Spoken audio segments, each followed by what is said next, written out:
oil has started flowing, but it was not headed where anyone expected. It was the start of a deal that would leave America stranded, and most people still have no idea. The Trans Mountain expansion was supposed to be a win. Instead, it opened the door for China, India, and anyone fast enough to grab the power America thought it owned. You were told energy was secure. You were told the economy was strong. You were told America could not be replaced. That all just changed. But how? How did a Canadian pipeline flip the energy world upside down? Why are prices, jobs, and even lights at risk because of one missed move?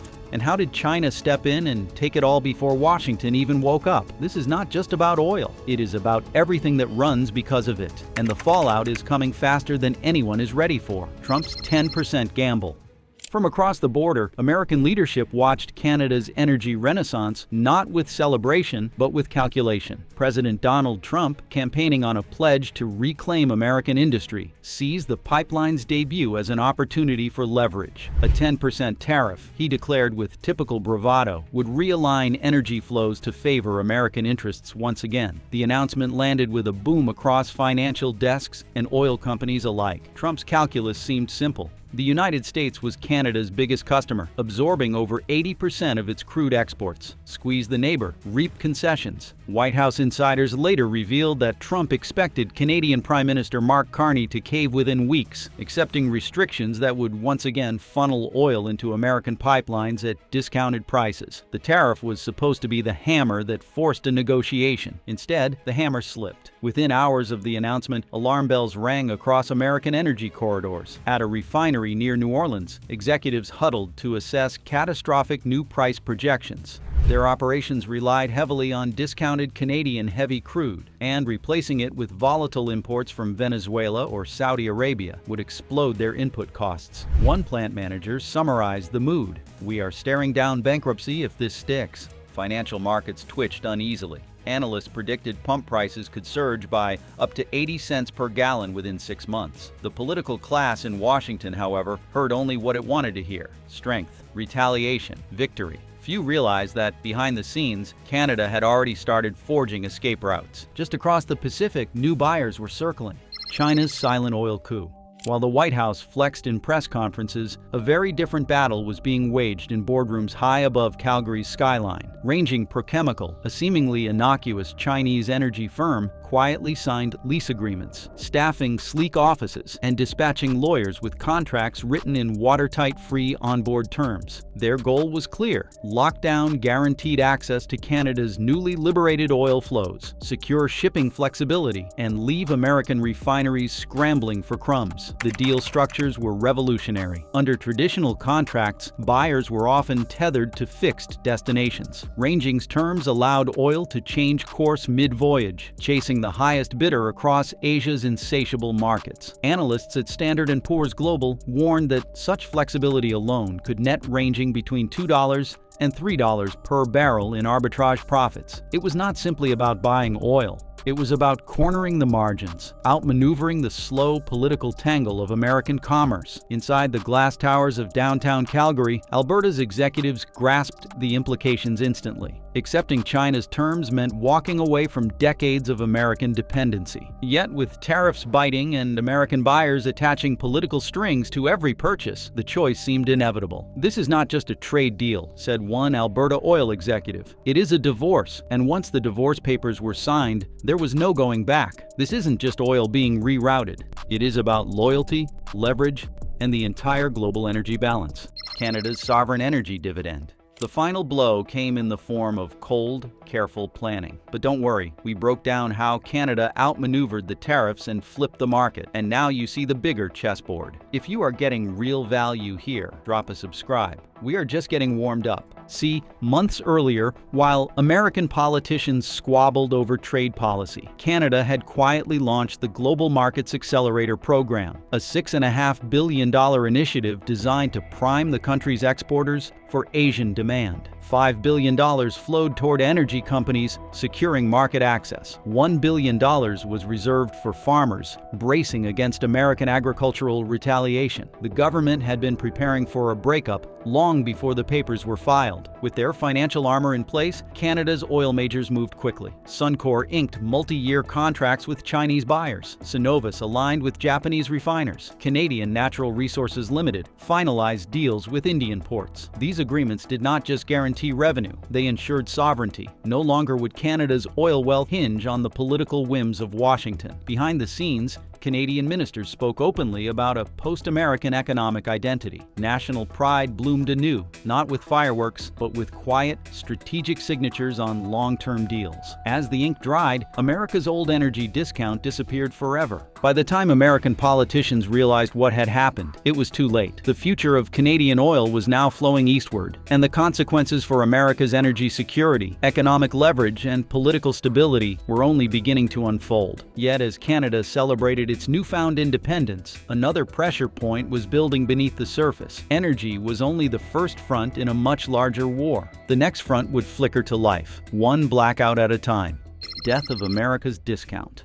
There was a time when American refineries enjoyed a secret privilege. Canadian crude flowed southward at a steep discount, underpinned by limited pipeline access and a near-total dependency on American buyers. This crude, often priced $15 below international benchmarks, gave the United States an energy advantage few acknowledged, yet all benefited from. That era collapsed in a single season. With the Trans Mountain expansion now operational and Asian demand booming, Canadian oil exporters no longer needed to offer bargain rates. Shipments bound for Japan, South Korea, and India commanded full market prices, unleashing bidding wars that left American buyers scrambling. What was once a captured supplier became a free agent. Refineries along the Gulf Coast and across the Midwest faced an immediate reckoning. Their systems, optimized for heavy Canadian crude, struggled to adapt to alternatives from Venezuela or Saudi Arabia, which came at unpredictable costs and political risks. Profit margins evaporated, maintenance costs rose, and closures loomed for facilities unable to adjust in time. The consequences rushed downstream to the American public. By the end of that first quarter, gas prices surged by almost 80 cents per gallon. Goldman Sachs issued stark warnings that inflationary pressures would ripple through transport, manufacturing, and even food supply chains. A nation accustomed to cheap energy was now grappling with an unfamiliar reality. Dependency carried a steep, sudden price. But if oil was painful, what came next would be blinding. Because Canada wasn't just pumping oil, it was preparing a gas tsunami.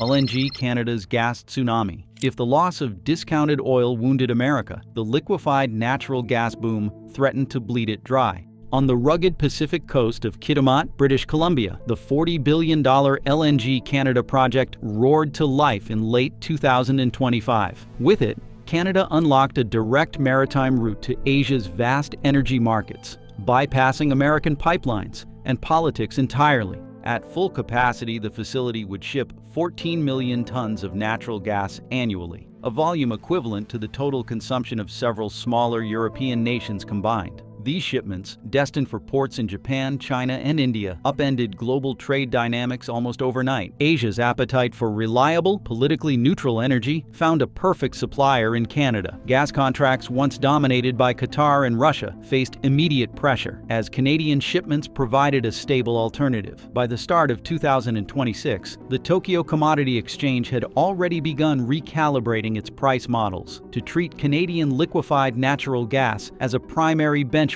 rather than a fallback. The local impact in Kitimat was striking. Once a sleepy town facing economic decay, it blossomed into a vibrant hub, hosting thousands of workers, engineers, and international delegations. New terminals, wider roads, and bustling harbors became visible symbols of Canada's Pacific pivot. Meanwhile, American liquefied natural gas exporters, long dependent on Asian markets to absorb their excess, found themselves sidelined. Spot prices dropped, investments stalled, and new project announcements froze as financiers recalculated risk. And as the tankers vanished over the Pacific horizon, another crisis quietly flickered to life, this time in the wires and walls of American homes.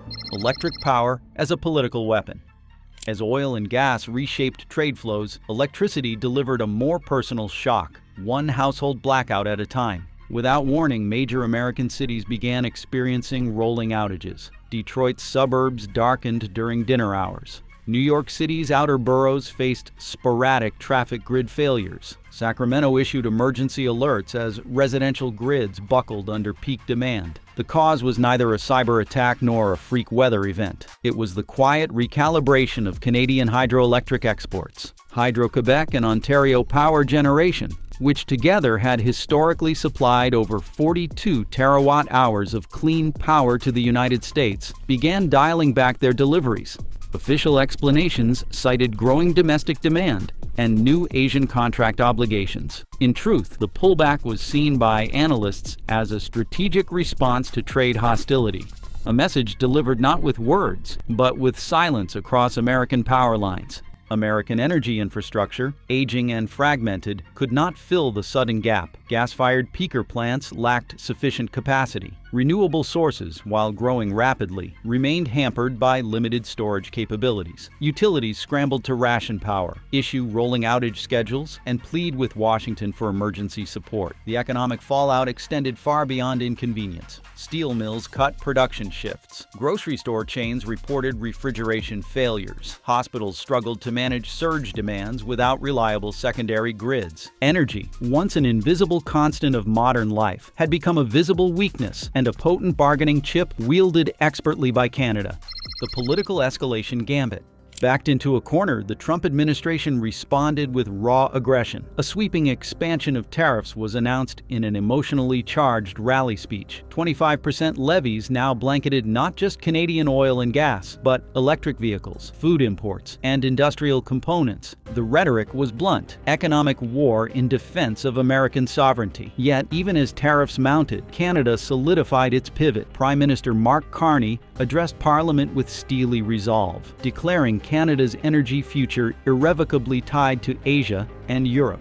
He outlined long-term contracts signed with Chinese, Japanese, and Indian partners, contracts immune to American interference. Markets convulsed in the wake of these declarations. The American dollar, so long the unshakable foundation of global trade, slipped against emerging market currencies. Treasury yields spiked. Foreign investors, alarmed by the chaos, began seeking safer assets beyond American borders. Then came the most shocking move yet. In a stunning interview, a senior advisor to President Trump proposed, half seriously and half menacingly, that the United States annex Canada to solve the energy crisis once and for all. The comments ignited an immediate firestorm. International leaders denounced the statement as neo-imperialism. Allies in NATO warned of disastrous repercussions. Global media erupted with disbelief. Instead of rallying support, America found itself increasingly isolated, mocked by headlines that portrayed the annexation suggestion as the desperate fantasy of a fading superpower. The trade war, once seen as a tool to bend Canada back into compliance, had instead triggered a global realignment. And in the ashes of collapsed energy deals and broken alliances, new centers of power were quietly emerging.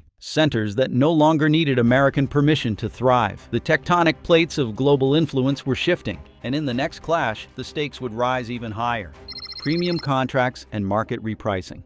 While Washington blustered and tariffs escalated, Canadian energy giants moved with quiet precision. Companies like Suncor, Cenovus, and Canadian Natural Resources Limited finalized long-term premium contracts with buyers across Asia. These agreements were not just lucrative, they were transformative. Under the new terms, shipments bound for China, Japan, and India fetched full international prices, wiping out the last remnants of the North American discount that had once shackled Canadian oil exports. What was once sold at a $15 loss now demanded a bidding war, with Asian refiners eager to secure stable supplies amid global chaos. At the heart of the strategy were free onboard contracts. Once loaded in Burnaby or Kitimat, barrels could be redirected mid-journey to whichever market paid the highest premium. This flexibility, denied to American buyers accustomed to rigid delivery schedules, turned every tanker into a mobile trading advantage. By mid-2026, analysts at Standard & Poor's Global reported that Canada's oil exports to Asia had surpassed shipments to the United States for the first time in modern economic history. A structural shift once thought impossible was now an undeniable reality. The consequences for American refiners were devastating. Without discounted Canadian crude, profit margins collapsed. Some plants idled units altogether, unable to find replacement barrels at prices that kept operations profitable. But as ships carried Canadian oil to new markets, an even deeper rupture emerged, one that threatened the very currency of global power: the end of the Petro Dollar. Led by the coalition known as BRICS, Brazil, Russia, India, China, and South Africa, a bold new movement took shape. Instead of pricing energy contracts in United States dollars, emerging powers now transacted in yuan,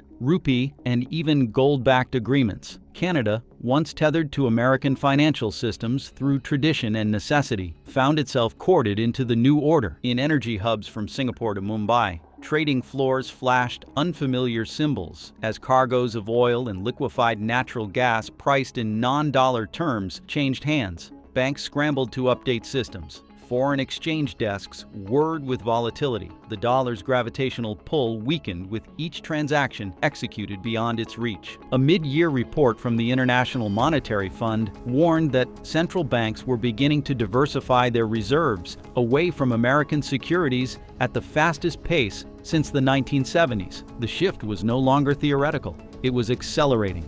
Inside the United States, financial strategists sounded alarms. Treasury yields spiked as global demand for American debt weakened. The Federal Reserve struggled to stabilize markets, buffeted by forces it no longer fully controlled. The petrodollar had once ensured that American deficits could be funded cheaply and indefinitely. Its erosion heralded a future where credit became more expensive, investments more precarious, and economic influence more contested. Energy was reshaping geopolitics once again, only this time the United States was no longer steering the wheel.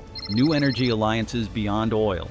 As the financial system convulsed, new alliances blossomed, not just in oil and gas, but across the entire spectrum of energy and infrastructure. Canada, flush with newfound leverage, inked a series of groundbreaking agreements with European partners desperate to diversify away from Russian gas dependency. Arctic shipping routes, once the domain of scientific expeditions, became the focus of billion-dollar investments. Plans were unveiled for liquefied natural gas terminals in Germany and subsea electric cables, linking Canadian hydroelectric output directly to Northern Europe. In Asia, meanwhile, Japan spearheaded a new class of hybrid energy contracts, blending liquefied natural gas, hydrogen, and offshore wind development. Canada's reputation as a reliable, neutral supplier offered unmatched appeal to countries weary of political interference, disrupting supply chains. Russia, recalibrating its own strategies, reached out to Canada with tentative proposals for energy cooperation in Arctic territories. What would once have been unthinkable, the idea of Canadian and Russian infrastructure partnerships, now entered diplomatic discussion rooms. The sheer scope of Canada's repositioning was staggering. Once cast as a quiet neighbor feeding American prosperity, it was now becoming a global broker, picking its partners carefully and demanding terms that favored long-term sovereignty. Each new deal, each new handshake, widened the gap between the old Atlantic-centered energy economy and the multipolar world rapidly emerging on the horizon. The gravitational center of global energy had shifted, and Washington, still mired in trade disputes and tariff wars, found itself watching from the sidelines. But isolation was only the beginning. The next retaliation from Washington would push America's industries to the edge, America's last-ditch retaliation. In the corridors of power, desperation set in. With energy costs surging and inflation rising, the Trump administration fired its last shot, sweeping tariffs across Canadian oil, gas, automobiles, and farm goods. The backlash was immediate. Refineries that barely survived earlier shocks lost access to steady supplies. Plants scaled back. Some shut down. The electric vehicle sector, already reeling from Canada's subsidy cuts, collapsed under new tariffs. Assembly lines stalled. Worker furloughs spiked. Public fury, once aimed outward, turned inward. Congress spiraled into chaos as industry leaders demanded relief. Emergency bills flooded in, but nothing stuck. In a brutal twist, energy executives who once cheered tariffs now begged for their removal, warning of a recession worse than 2008. Factories dimmed, ports emptied, layoffs exploded. Meanwhile, Canadian tankers sailed smoothly east, contracts locked in, customers waiting. The old energy order was not shattered by a bomb. It was ground down by history itself. And the history books were not done yet, because next, the fallout would hit the working class harder than anyone imagined. Rust Belt ruin and worker revolts. In the small industrial towns of Ohio, Michigan, and Pennsylvania, reality came crashing down hard. Refineries that had once symbolized American strength now sat idle, their gates chained shut and their parking lots abandoned. The national refining capacity, which had hovered near 89% in early 2025, plunged to 71% within months. Thousands of jobs tied to energy processing, steel manufacturing, and logistics disappeared almost overnight. On the ground, the mood turned from frustration to outright rage. Union halls, once places of solidarity and strategy, echoed with anger and despair. Workers, many of whom had never imagined protesting their own government, took to the streets. Picket lines formed outside shuttered plants, with handmade signs pleading not just for jobs, but for a future. In Detroit, protesters massed outside the Department of Energy regional offices, chanting slogans that framed energy access as a basic right. In Pittsburgh,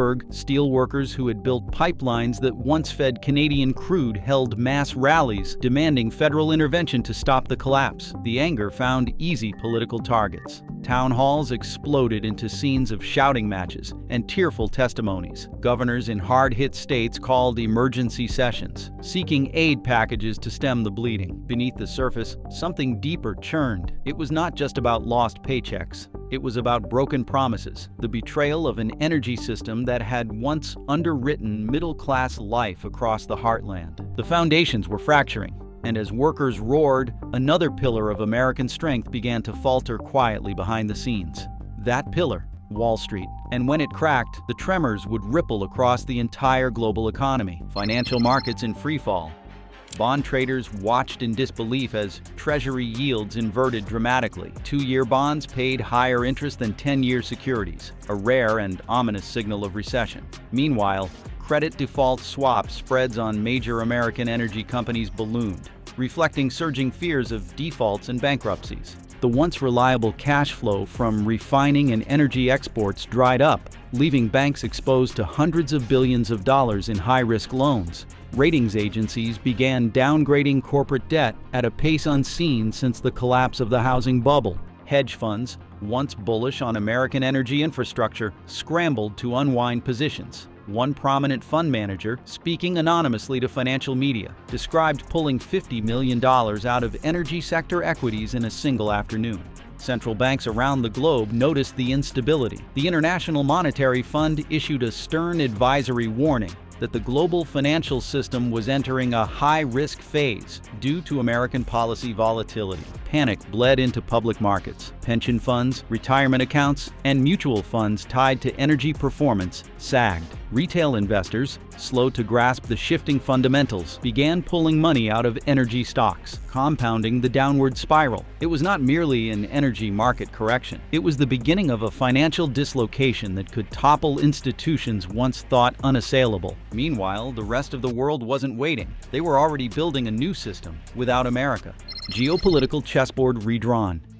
As the American economy faltered, new alliances cemented themselves in ways few had anticipated. In Brussels, European Union leaders signed a sweeping energy accord with Canada, locking in liquefied natural gas supplies for the next 2 decades. The Arctic shipping lanes, once theoretical trade corridors, buzzed with real activity as ice-hardened tankers carried Canadian gas to northern European ports. Japan expanded its own agreements with Canada, blending liquefied natural gas purchases with offshore wind farm development projects. Japan's Ministry of Economy, Trade, and Industry declared the Canadian partnership a cornerstone of national energy security. Meanwhile, the BRICS coalition moved swiftly to institutionalize the new energy order. They launched a formal oil-for-yuan auction platform, bypassing the dollar entirely for transactions among member nations. Early bids from India, China, and Brazil confirmed the system's viability. Even Russia, locked into its own geopolitical battles, sought tentative energy cooperation with Canada. Arctic exploration initiatives, pipeline discussions, and resource-sharing proposals began to circulate quietly among diplomatic channels. Strategic planners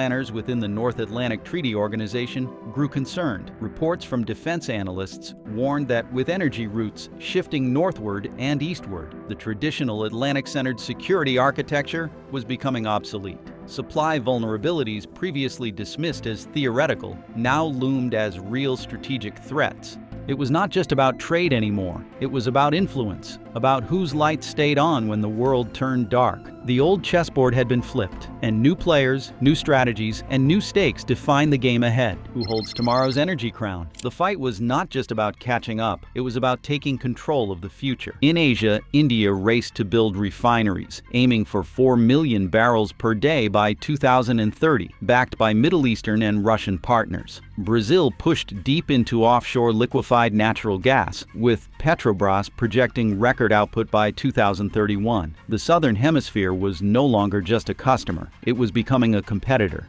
Across Europe, Germany and the Netherlands fast-tracked green hydrogen projects tied to Canadian gas, hoping to leap ahead in clean energy leadership. Even consumers adapted fast. Rooftop solar panels in Warsaw, decentralized grids in Nairobi, supply chain overhauls in Seoul. The world no longer measured power by barrels or megawatts alone. It measured it by trust, vision, and speed. Who do you think will rise first in this new energy war? Tell us your pick in the comments, and thanks for watching.